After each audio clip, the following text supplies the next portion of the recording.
Hello everyone. I hope all of you are doing good. And today we are here to discuss the Code Forces round 976, which was rated for Div 2 and happened last Sunday. So let's start with the very first problem.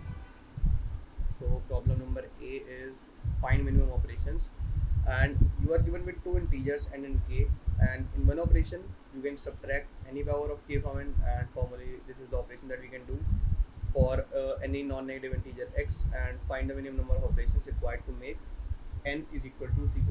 So basically let's write down what we are given in the question. So this is problem A. So we are given with two integers n comma k, and we can subtract any power of k from our n, and we need to get the minimum number of steps to make n is equal to 0.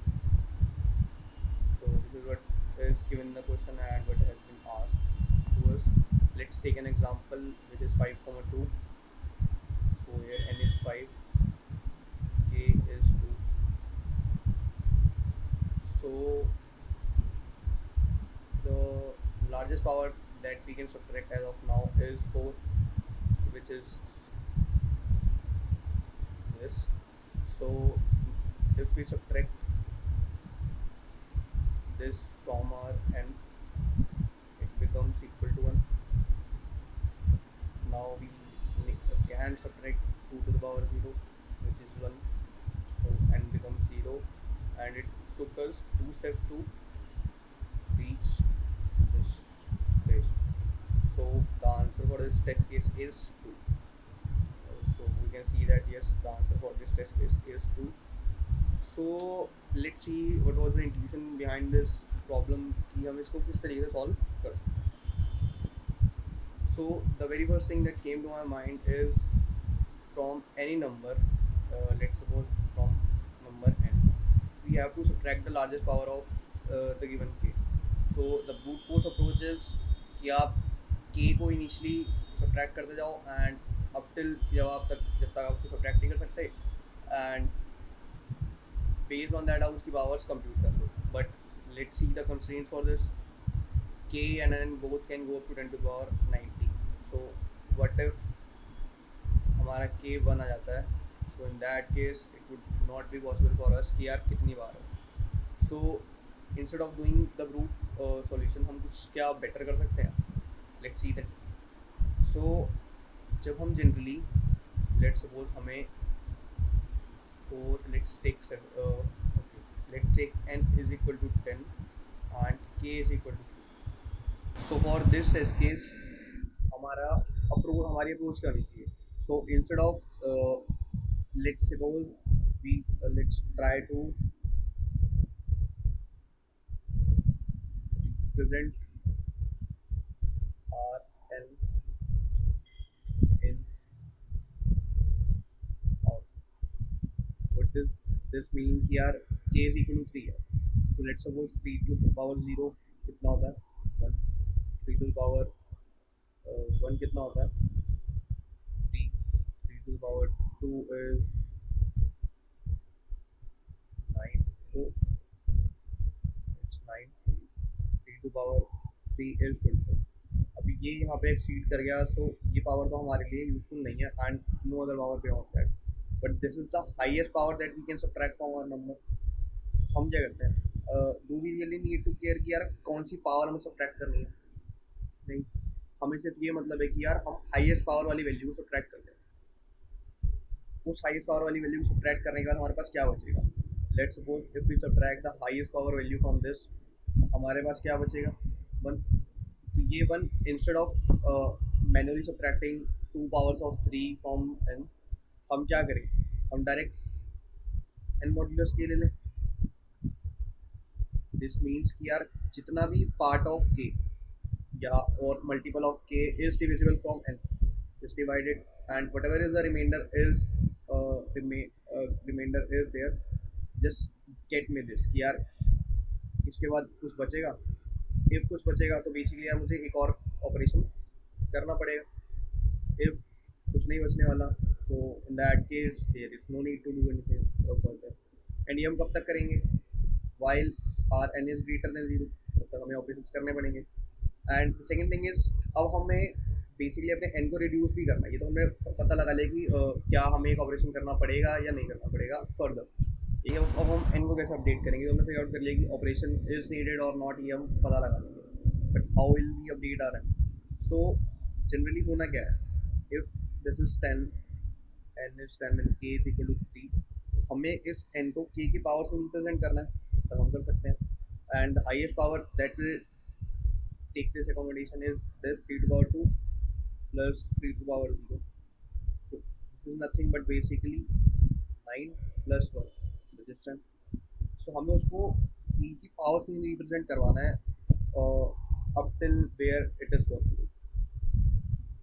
So ये figure out करने का best तरीका क्या है कि हम n को divide करते चलें by k, and after dividing n by k अगर कुछ भी बचता है by taking मॉड्यूलस, तो हम उस ऑपरेशन को ऐड कर लेंगे. Otherwise we will not do anything. But इसमें एक एज केस है. एज केस इज व्हाट, अगर के वन हो जाता है तो लकीली के को एन को डिवाइड बाय वन करने से भी एन रिड्यूस नहीं होगा, एन को मॉड बाय वन लेने से भी कुछ फर्क नहीं पड़ने वाला. So in that case for K is equal to one we have our answer is as N, क्योंकि उस केस में if N is 10 and K is 1, तो हमें manually single single power reduce करानी पड़ेगी, because any power of k won't make any sense. So basically this 10 will go to 9, 8, 7 and so on up till 0. So ये पूरे n steps लेके जाएगा. Otherwise if it's n 10 and k is equal to 2, so it will take 2 to the power 5, just one step. So हम करेंगे क्या, what we'll do is, while our n is greater than 0, first thing, if k is equal to 1, return n. Otherwise we have this thing, answer plus is equal to n mod k and n divided by equal to. So this was the solution for the first problem. Let's see the code also.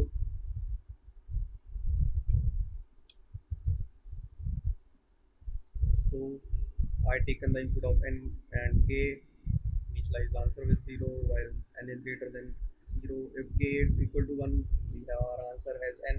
Otherwise, if further operations are needed, we can check that by taking modulus of n by k.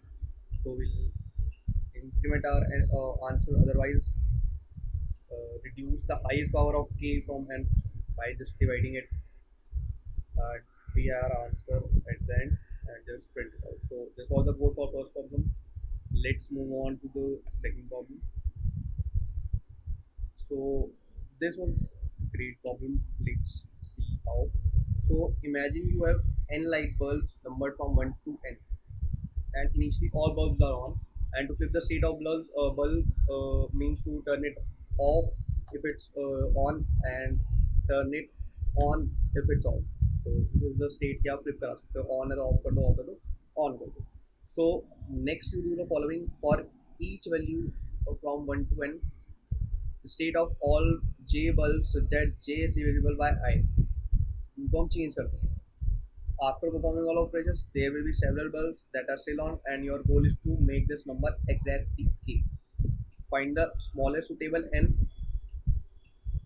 such that after performing operations, there will be exactly k bulbs on. So we can show that the answer always exists.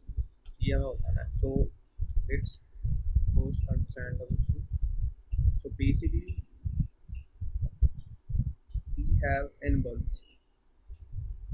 So these are the bulbs. So we have this similar kind of n bulbs, which are numbered from 1 3 up till. So these are the bulbs. अभी initially क्या है, सारे on है.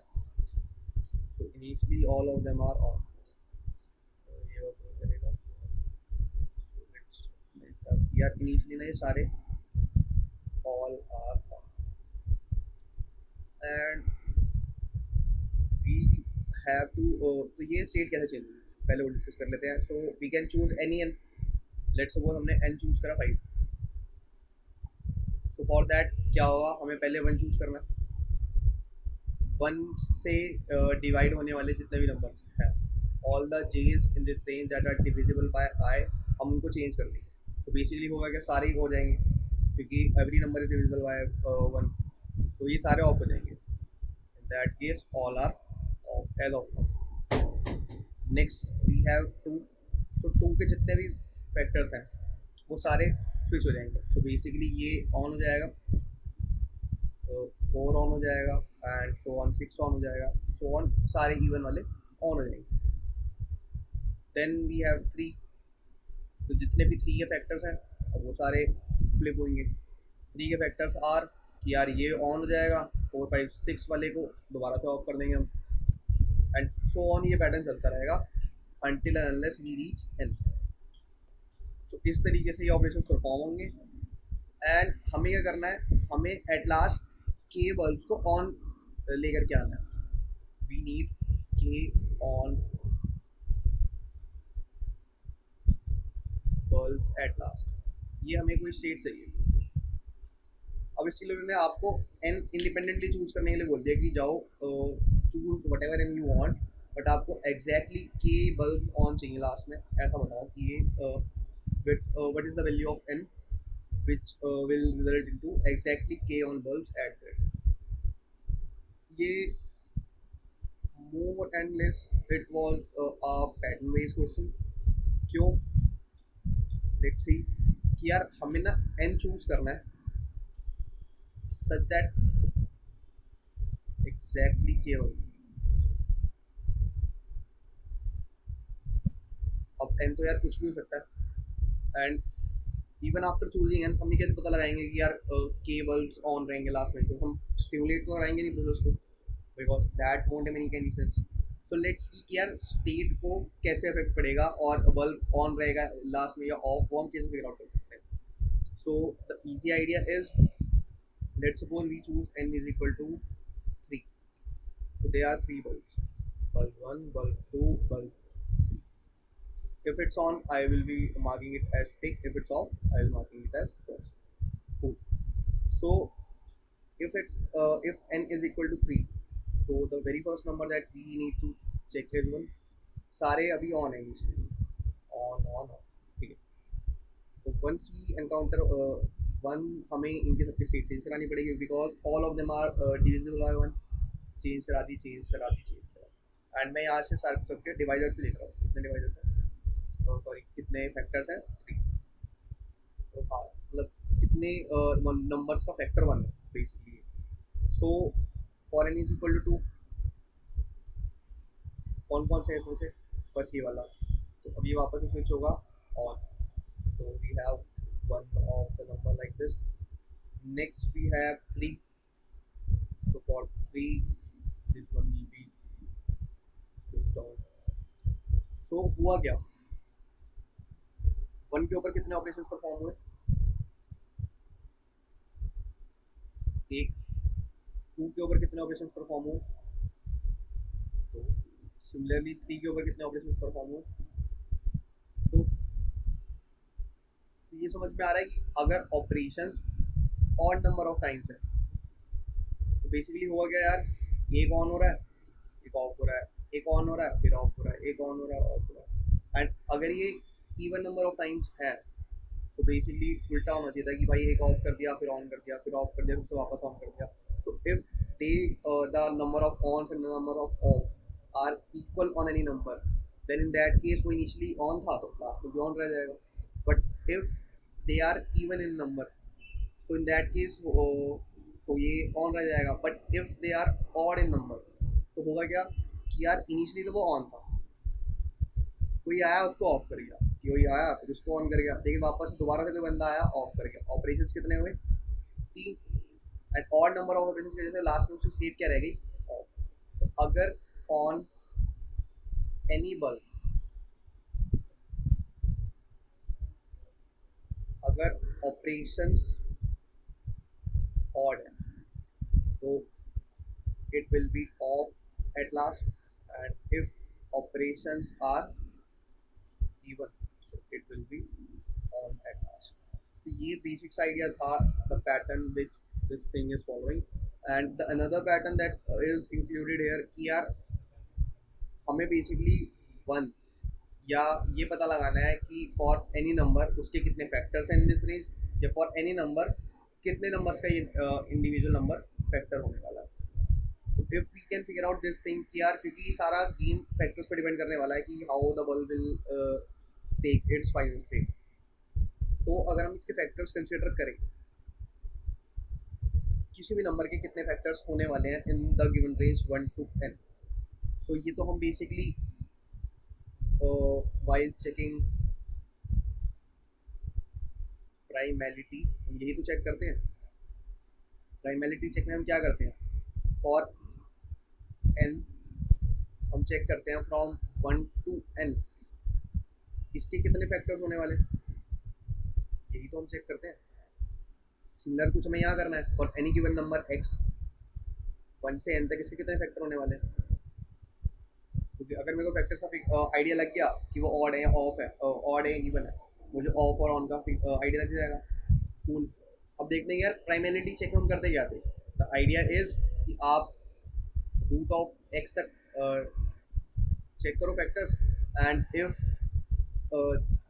कोई ऐसा factor नहीं जो यहाँ एग्जिस्ट नहीं करता तो अपोजिट साइड भी नहीं करेगा. हाउ, बिकॉज इसका कोरिस्पॉन्डिंग अगला फैक्टर क्या हो सकता है, x. Similarly for 2 it will be x/2, for 3 it will be x/3 and so on. अब होता क्या था इसके अंदर, ऐसे मैं ट्रेवर्स करके हर नंबर के लिए तो फिगर आउट नहीं कर सकता कि मुझे भी n का ही आइडिया नहीं है, और एनी n मुझे k भी फिगर आउट करना है. फैक्टर तो मैं अगर इसमें टाइम कंज्यूम कर लूँगा अपना, तो that time complexity won't get me to my answer. So उससे बेटर अप्रोच क्या है कि मैं फिगर आउट करूँ कि यार कौन से इवन है कौन से ऑड है. ये क्यों पता लगा सकते हैं, लेट्स सी कि यार एक बहुत बेसिक्स आइडिया होता था कि जब भी कोई नंबर ना परफेक्ट स्क्वायर होता था तो वहाँ पे ये प्राइमैरिटी कंडीशन में हम एक कंडीशन लगा देते, क्योंकि हमें पता है उस केस में root X will be equal to this opposite root X. तो ये होता क्या था बेसिकली, यहाँ पे एक फैक्टर सेम हो जाता था. So these are basically the same factors. So in that case होता क्या था कि और जितने भी नंबर्स हैं, if let's suppose any number y which is not a perfect square,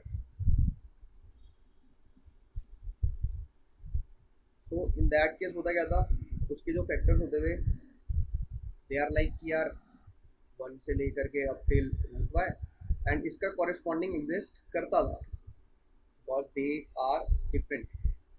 सो इनके हमेशा इवन फैक्टर से निकलते थे एंड सो ऑन, क्योंकि हर किसी के कॉरेस्पॉन्डिंग एक एग्जिस्ट करता ही करता है. तो इफ सपोज ये फैक्टर्स 7 भी हैं तो उसके 7 कॉरेस्पॉन्डिंग होंगे, तो 14 हर किसी का एक काउंटर एग्जिस्ट करेगा. तो there will be even number of factors for any number that is not a perfect square. But जो परफेक्ट स्क्वायर है उनके फैक्टर्स ना एक लास्ट फैक्टर रूट वाला सेम आता है. ठीक है, तो हमेशा इनके ऑड नंबर ऑफ फैक्टर होते हैं. सो हमें यहाँ से आइडिया लग गया कि जितने भी परफेक्ट स्क्वायर्स होंगे ना उन्हीं के ऑड नंबर ऑफ फैक्टर्स होंगे और उन्हीं की स्टेट चेंज हो जाएगी. विच विल बी बेसिकली हमने यहाँ देखा था कि जो ऑड होंगे वो लास्ट में ऑफ हो जाएंगे. बट हमें तो ये पता लगाना है कि कितने बल्ब ऑन रहेंगे. वो कैसे पता लग सकता है कि टोटल माइनस ऑफ. सो अगर हम देखें अब तक हमने क्या क्या रिड्यूस करा कि यार for any N total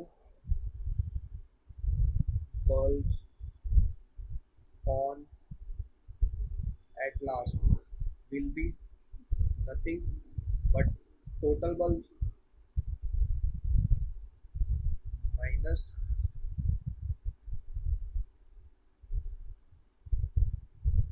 perfect squares up till N, ये हमने रिड्यूस कर लिया। अब टोटल वॉल्यूम्स कितने हैं, एन है। Perfect squares of till N कितने होते हैं, मुझे भी उसी दिन पता चला था, I didn't knew it earlier कि यार परफेक्ट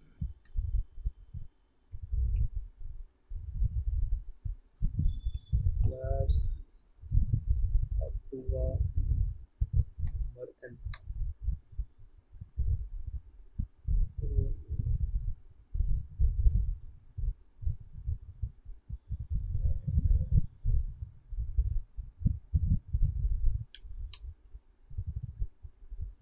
लेट्स सी मैंने मिलता तो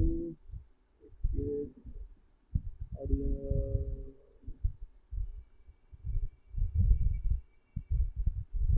So there was something written on somewhere on Byju's कि on perfect square up till n, so there are total square root of n perfect squares in the range 1 to n। ये मुझे भी वहीं से figure out हुआ था कि यार ऐसे इसको सॉल्व कर सकते हैं कि total bulb on at last हमें यहाँ से मिल जाएंगे which are n minus square root of.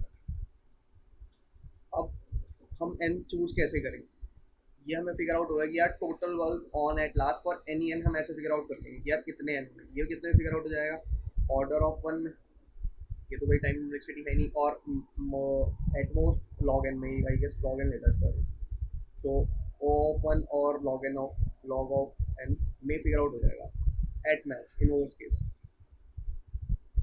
Second thing is कि क्या बोलते हैं अब इस एन को कैसे फिगर आउट करें, सो यहाँ चेक करते हैं के कितना है, क्या हम सारे पॉसिबल एंड्स के लिए चेक कर सकते हैं, लेट्स सी हमारा के कितना है, या K up to 10 to the power 8, तो if K is up to 10 to the power 18, तो मैं सारे एंड्स के लिए तो चेक नहीं कर सकता जाकर, तो दिस विल गिव मी के लिए अगर मैं सारे एन कंप्यूट करूंगा based in this range, so the better idea is कितना बड़ा कंस्ट्रेंट देखने का मेरे दिमाग में ये आया था, let's do a binary search on answer,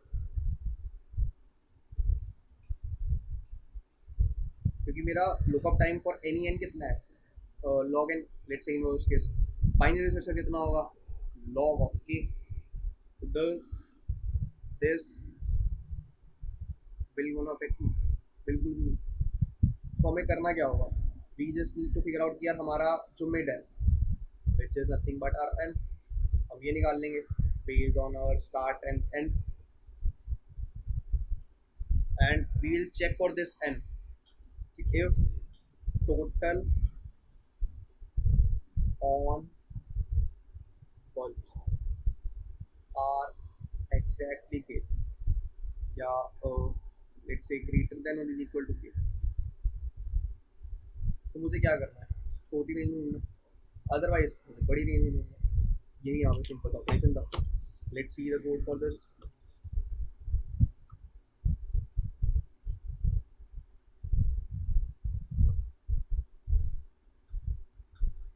so this was the code. एक आंसर को मैंने हमारी इनिशियलाइज कर रखा है, माय स्टार्ट इज 1 एंड 2 के लिया, इनिशियली मैंने के लिया था, इट गॉट रॉन्ग आंसर 2 के करा चल गया, आई डोंट नो हाउ।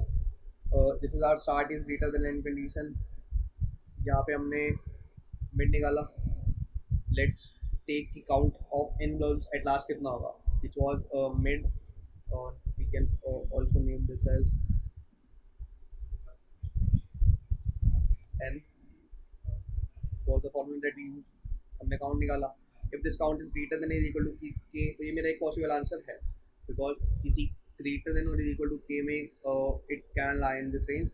मैंने आंसर को स्टोर कराया एंड एंड को पीछे लाया to get to my is equal to state, and अगर if this is not the condition, तो बेसिकली मुझे अभी और इंक्रीज करना पड़ेगा, because I hadn't got even at least K, तो मुझे इसलिए स्टार्ट को आगे पुश करना पड़ा, and after that binary search I know my answer lies in this answer variable, इसको प्रिंट करा and for the solution for problem B. Let's move on to the third problem. ये काफ़ी अच्छा problem था, it took a lot of time to decode this thing. So let's understand the problem statement first, that you are given three non-negative integers b, c and d, and find a non-negative integer a such that this equation is satisfied. Question is pretty simple. Let's see क्या करें. So this is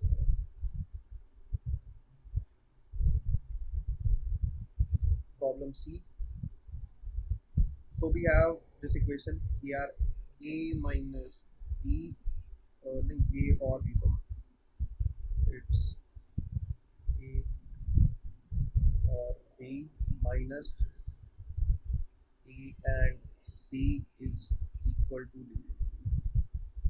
Yes, this is the equation ये हमें satisfy करानी है, and we are given with b, c and d, and हमें बताना है if there exists any a, तो print a, if a does not exist, print minus. So ये थी प्रॉब्लम स्टेटमेंट, एंड हमें इसको फिगर आउट करना है. Initially I tried reducing any equation from this based on math, but वो work नहीं करी. Later on I got a strike कि यार it's given कि 2 to the power 61. So basically क्या ये बिट्स पे नहीं सॉल्व करता. Let's see, कि यार क्या हम बिट्स में डील कर सकते हैं इसको. So most of the times ऐसे problems which involves bit manipulation, तो वो मेजरली बिट्स पे सॉल्व हो जाते हैं. Is equal to. So initially I thought कि यार let's take some cases and उसको बना के देख लेते हैं. I had taken, and हम बिट्स पे डील कर रहे हैं, तो बिट्स में होगा क्या. In terms of bits, number किसी भी एक बिट पर क्या हो सकता है, either it could be a zero, it could be a one. Initially मैंने सारे जीरो ले लिए. So for all zeros मैं ये चेक करने वाला था कि बिट्स की फॉर्म में क्या ए कोई पैटर्न फॉलो करेगा. Let's see for this 0 0 and 0 होगा क्या.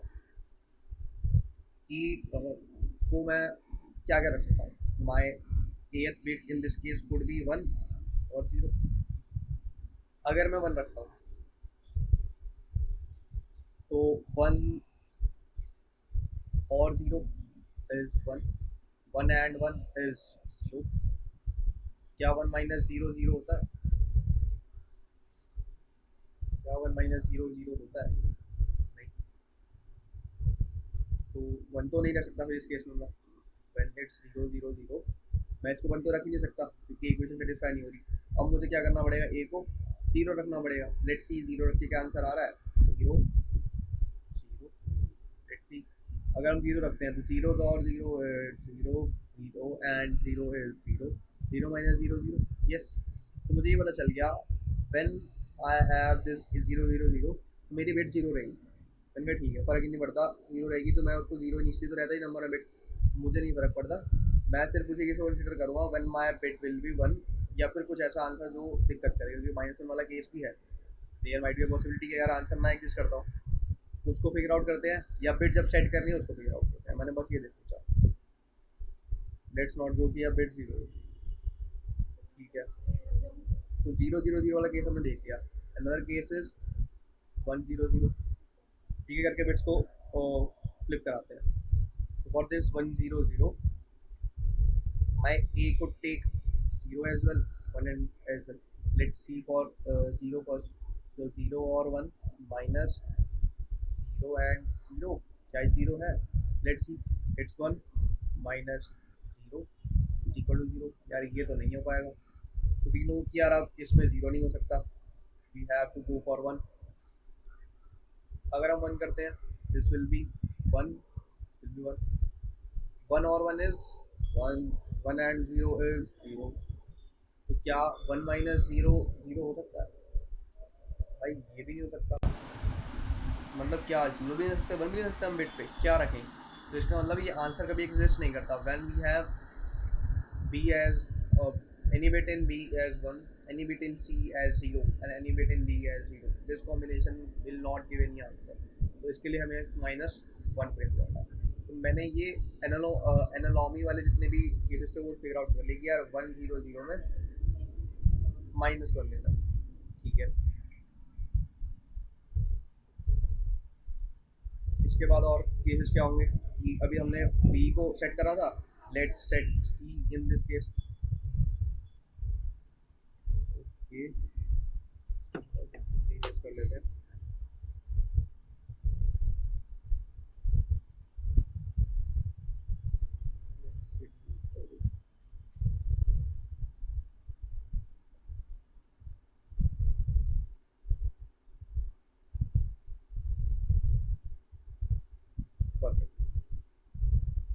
सो अभी हमने बी को सेट करा था, लेट्स सेट सी हियर।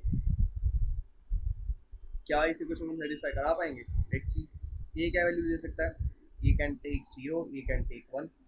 ये को let's initially give 1 for this. So क्या 1 ले सकता है? क्या 1 ले सकता है? Let's see. 1 और 0 is 1, 1 and 1 is 1, 1 minus 1 is 2। हाँ यार, ये तो हो सकता है, परफेक्ट। टेंशन ही नहीं है, जब बिट सेट होगी मेरे को उसको मार्क रखना है कि यार बिट सेट करनी है। तो इन दिस केस 0 1 0 मुझे बिट सेट करनी है। क्लियर? जीरो के लिए चेक करने की अब नीड है ही नहीं, आई गेस। करेंगे भी तो वो आंसर नहीं देने वाला है, क्योंकि एक आंसर हमें मिल चुका है एंड दे भी रहा होगा, तो वी डोंट रियली केयर। मिल रहा है एक जगह से आंसर, तो let's take it. This is one possibility. Similarly अभी हमने बी सेट कर लिया, सी सेट कर लिया, let's try to set D also. 0 0 1। So अब ये क्या हो सकता है? ये could anything, 1 not 1 1, let's check for 1. So this is and this is or. So 1 or 0 is 1, 1 and 0 is 0. यार ये तो सेटिस्फाई करा रहा है। तो for this case also 0 0 1 we can have 1। Similarly यही पैटर्न अगर हम सारे टाइम फॉलो करते रहेंगे, so there were I guess 2 cases जिससे बिट सेट करनी पड़ेगी एंड 2 केसेस जिसमें -1 आंसर आएगा। बाकी सारे केसेस में अगर हम 0 भी छोड़ दें ना बिट को, तो आंसर पॉसिबल है। बस इतना सा था कि हमें बिट बाय बिट ट्रैवर्स करा on B C and D together. So भाई मैंने बिट टोटल कितनी हो सकती है in this case? 2 to the power 61, 60 bits हो सकती हैं। Yes, let me check.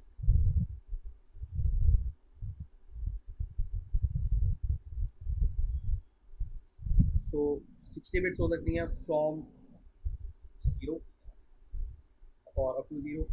अब उसके बाद मुझे करना क्या है? मुझे ए की सॉरी बी के बिट निकालनी है, सी के बिट निकालनी है, डी के बिट निकालनी है। मेरे पास तीनों के बिट आ गई। आई नो मेरे पास कुछ 4 कॉम्बिनेशन ऐसे हैं जिसपे आंसर चेंज होगा, अदरवाइज वो 0 ही रहने वाली है ए की बिट। तो ए को मैंने इनिशियली 0 इनिशलाइज कर रखा है, 0 तो उसकी सारी बिट होंगी which will be like this 0 0 0 0 0। अगर इसमें से कोई एक आंसर मतलब एक कॉम्बिनेशन बनता है बी सी डी का, तो अगर वो माइनस में ब्रेक कराना है तो मैं करा दूंगा, अदरवाइज आई नो कि यार उस बिट को सेट करना है या नहीं करना। अगर करना है तो उस बिट को सेट कर देंगे simply and at last we have our answer in A. इतना सही ऑपरेशन था इसके ऊपर कि if we try to see the code for C, let's copy it from here. So simple था कि यार ए बी सी को इनपुट लिया, सॉरी बी सी डी को इनपुट लिया, ए को हमने 0 से इनिशियलाइज कर रखा है, बिट बाय बिट ट्रैवर्स करा, सारी सेट बिट्स निकाल ली of B I C I and D I, उनकी सारी बिट्स सेट करा, एक बिट बना लिया which is the current bit for A. ये 4 कंडीशंस मेरे को मिली थी कि इन 2 केसेस में आंसर एग्जिस्ट नहीं करता, in answer does not exist. So उस केस में मैंने बिट को 2 मार्क कर दिया कि let's mark bit as 2, otherwise bit 0 तो है ही एंड अगर सेट करनी है तो the bit gets equal to 1। So अगर मेरी बिट 1 है, आई नो कि मुझे set this bit in a करना पड़ेगा operation, we can do like this. Otherwise अगर बिट 2 कर रखी हुई हमने, इसका मतलब आंसर एग्जिस्ट ही नहीं करता। So in that case we know कि आंसर -1 एंड ब्रेक कर देते हैं और आगे बिट चेक करने का कोई सेंस नहीं बनता। So this was the code from problem number C. Let's move on to problem D and hopefully सबका टेल आया होगा इसमें, अगर कंसेंट पहले नहीं ध्यान से नहीं देखा मुझे। विच evening, Alice is sat down to play a classic game, Connect the Dots, but with a twist. So, to play the game, Alice draws a straight line and mark endpoints on it. So, थोड़ा सा लिख लेते हैं what is given to us in the question. So, this is problem D. So, we are just given with the number M. इसमें basically एक लंबी सी एक बड़ी सी नंबर लाइन है, all that numbers are marked from 1 2 3 4 5 6 and so on up till N. इसमें होगा क्या, initially there are no arcs between the points and show that all points are disjoint, and after the Alice perform an operations of the following type, that she picks three integers ai, di and ki. So basically तीन integers मिलेंगे ai, di and ki. होगा क्या, she select the points ai plus d, ai plus 2d, kind of just a p चलती है, a plus 3d, a plus k minus 1d. So k of point select होंगे, starting ये होगी and ये हमारा common difference होगा, इस तरीके से चलेगा। एंड सो ऑन हम पॉइंट सेलेक्ट कर लेंगे, कैसे कर लेंगे, लेट्स सी, टेस्ट केस देख लेंगे अभी। So after performing an operation C, जैसे लेट्स सपोज ऐसा कुछ बन गया कि ये इससे कनेक्ट हो गया, ये इससे हो गया, ये इससे हो गया, ऐसा कुछ हो गया। सो after performing all operation C want the number of connected components. So basically ये सारे पॉइंट्स कनेक्टेड है, ये नहीं कनेक्टेड, ये नहीं कनेक्टेड, और बाकी के नहीं कनेक्टेड, तो इस तरीके से हमें total number of connected components बताने हैं इसके अंदर। दिस इज द क्वेश्चन की यार स्टार्टिंग गिवन है एंड इस तरीके से हमें एम ऑपरेशंस गिवन है। तो हियर इट इज कि यार ऐसे एम ऑपरेशंस करने पड़ेंगे and after completing these M operations आपको बताना पड़ेगा कि how many connected components are there. So clearly I hope terminology के बाद भी है कि डिसजॉइंट लिखा है, कनेक्टेड कंपोनेंट्स बताने हैं, सबके दिमाग में आया होगा कि let's go for DSU. DSU is nothing यार, जिन्होंने नहीं आई गेस अभी तक पढ़ा तो it's disjoint set union. And इसमें हम करते क्या है, सो बेसिकली जैसे ग्राफ के नोड्स होते हैं, हम ये कहते हैं कि these two nodes are connected. So basically इनके सारे कंपोनेंट्स भी नीचे के सब ट्री वाले कनेक्टेड हो जाएंगे। सो फॉर दैट हम क्या करते हैं, हर किसी को एक पेरेंट असाइन कर देते हैं एंड मल्टीपल सेट्स बना लेते हैं बेसिकली। एंड अगर दो सेट्स के में कोई कंपोनेंट एक दूसरे से कनेक्ट हो रहे हैं तो उन दोनों सेट्स को कंबाइन कर देते हैं, बेसिकली यूनियन कर देते हैं उन दोनों सेट्स का। एंड अगर ऐसे ही ब्रेक कराना तो ऐसे ब्रेक करा सकते हैं। तो this is what DSU, and ये ऑलमोस्ट कॉन्स्टेंट टाइम में चल जाता है। So it is a very great data structure for graph. तो सबके दिमाग में आई होप ही आया होगा, बट इशू क्या है यहाँ पे, there are total m operations and in every operation there is ai, di and ki. ai is what, यार स्टार्टिंग पॉइंट क्या है, t तो हमारा कॉमन डिफरेंस था हमने देखा, एंड k क्या है, हमारे स्टेप्स कह लो, ये इतने स्टेप्स है। अब इशू क्या है, this k can go up to n and these operations can also go up to n। तो हम लोगों ने क्या सोचा कि लेट्स ट्राई कि यार फॉर दिस ai जितने भी के स्टेप्स हैं सबको एक सेट में यूनियन करा लो, सिमिलरली सारे एम ऑपरेशंस के लिए करा लो। बट इसके time complexity got this in worst case, तो दिस रिजल्टेड इन, सो इसका बेटर भी क्या है, बट उससे वाले एक टेस्ट केस देख लेते हैं। Let's see any good test case here, 100 तो बहुत बड़ा हो जाएगा, write it down. Let's see the first one यार, 10 2 1 2 4 2 2 4। सो 10 2, so this is n, this is rm, so there are total 10 points on a line, 1 2 3 4 5 6 7 8 9 10, so ये point है। अब पहले हमें वन, दिस इज आर ए, ठीक है, ए, सो इट्स 1 2 एंड, तो 1 से स्टार्ट करना है, दो दो के जम्प्स पे कनेक्ट कराना है अप टिल 4 स्टेप्स। कितने स्टेप्स हैं, 1 2 3 4, करा लिए हमने, 4 स्टेप्स कनेक्ट करा लिए, दो दो की जंप्स में करा लिए एंड 1 से स्टार्ट करके करा लिए, clear. Second thing we got is 2 to 4, so 2 to 4 is like 2 से स्टार्ट करके कराना, दो की जंप पे और 4 करा लेना, दिस विल लुक लाइक 6 8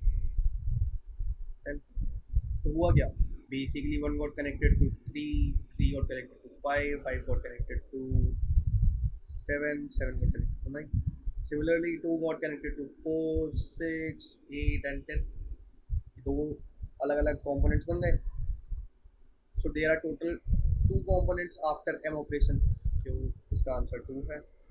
तो दिस वाज द वे कि यार टेस्ट केस इस तरीके से मिलेंगे हमें, इस तरीके से हमको ऑपरेशन को डील करना है। बट यही हमने देखा कि यार द वे क्वेश्चन में कहा है हम ऐसा डायरेक्टली तो नहीं कर सकते, बिकॉज अभी हमने ऊपर देखा that would result in an square, even D S U constant time में चलता है तो भी, क्योंकि डी एस यू के अलावा हम टाइम कॉम्प्लेक्सिटी कंज्यूम कर जाएंगे विच इज एन स्क्वायर। तो ऐसे तो सोल्यूशन वर्क नहीं करने वाला। So the better way is, हमेशा मेरी टाइम कॉम्प्लेक्सिटी बचती है तो मैं ये देखता हूँ कि कौन से वैल्यूज हैं जो उस पर कंप्यूट कर रहे हैं अपने आप को। So basically here my time complexity was m into k specifically. So this m is what operations, क्या मैं operations करना छोड़ दूँ, m operations नहीं करता, time complexity कम हो जाएगी। क्या पॉसिबल है, नहीं, ऑपरेशंस को तो हम डिस्कार्ड कर ही नहीं सकते, करने पड़ेंगे। क्या मैं k को कम कर सकता हूँ, एनी हाउ k को कम कर सकता हूँ कि यार k स्टेप्स ना करूँ। तो यार यही माइंड में आया था कि हम एम को तो कभी भी रिड्यूस करा ही नहीं सकते, या एम को कंप्यूट करना, उस पर ट्रैवर्स करना छोड़ना नहीं हो सकता। इस मुझे के को लेकर के आना है so that this time complexity get down to some M into something which is less than M into K. ऐसा कुछ करना पड़ेगा। अब क्या कर सकते हैं इसके लिए, लेट्स से इसी केस के अंदर this is 1 to n at n was 10, हमें पहला ऑपरेशन क्या मिला था, 1 2 4, 1 से स्टार्ट होने वाली 2 तक, सॉरी 2 के जंप्स पे एंड 4 स्टेप्स परफॉर्म करने थे। तो होगा क्या, मैंने बेसिकली क्या इसमें करा कि इंस्टेड ऑफ अपडेटिंग में सारे स्टेप्स, ये सारे कनेक्शंस स्टू में अपडेट करा के आऊँ, तो इंस्टेड ऑफ दैट मैं अभी स्टोर करा लेता हूँ, मैं लेटर सिंगल ट्रैवर्स में कर दूँ उसको कंप्यूट, क्योंकि यहाँ कितनी वैल्यूज हैं देखो, ए, डी एंड के। ए से तो कोई लेना देना है ही नहीं। सेकंड थिंग इज, क्योंकि ए तो ऊपर स्टार्टिंग पॉइंट है, we are not traversing on it, या उसका कुछ भी एडिशन डिलीशन कुछ नहीं है। K can go up to 10 to the power 5 and D कितना है, लेट्स चेक डी कितना है, डी वाज 10 यार, डी 10 है यार। ज़्यादा मैं डी को छेड़ सकता हूँ कैसे भी करके, क्योंकि 10 टाइम्स साइट्रिकेट करना है, कुछ करना, won't make any difference to my time complexity. ये तो मतलब अचीवेबल है, but we can not go to K. क्या इसको हम कहीं यूज़ कर सकते हैं, ये आइडिया ट्राई करना चाहिए। कैसे कर सकते हैं, डी की कितनी पॉसिबल वैल्यूज है, 0 तो नहीं होगी, आई गेस 1 है, डी की वैल्यूज हैं फ्रॉम 1 टिल 10, बिल्कुल ठीक है। अब सेम कॉमन डिफरेंस वाले 2 वाले मल्टीपल भी हो सकते हैं, जो कि यहाँ पे थे, विच वाज लाइक दिस, कि सेम कॉमन डिफरेंस वाली 2 वैल्यूज थी। So for D is equal to, अगर हम इस टेस्ट केस में देखें,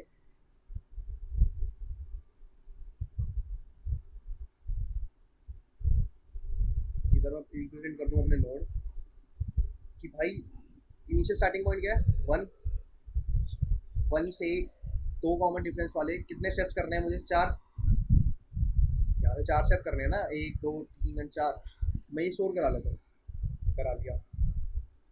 सिमिलरली 2 से स्टार्ट करने वाले कितने स्टेप्स करने हैं मुझे, वो भी 4 करने हैं भाई। तो ये नोड 1 है, ये मेरा नोड 2 है, यहाँ से भी भाई आपको 4 स्टेप करते हैं, ठीक है। अब जब मैं एक स्टेप कर दूंगा, if I had connected this, कि भाई मैंने 1 को 3 से कनेक्ट कर दिया, तो मेरे पास कितने स्टेप्स रह गए करने के लिए, अब आगे, ये आगे कितने स्टेप्स रह गए, 3, क्योंकि एक तो मैंने कनेक्ट करा दिया ना, बस 3 स्टेप्स और रह गए। तो मैं कह रहा हूँ कि once I connect this node 1 with,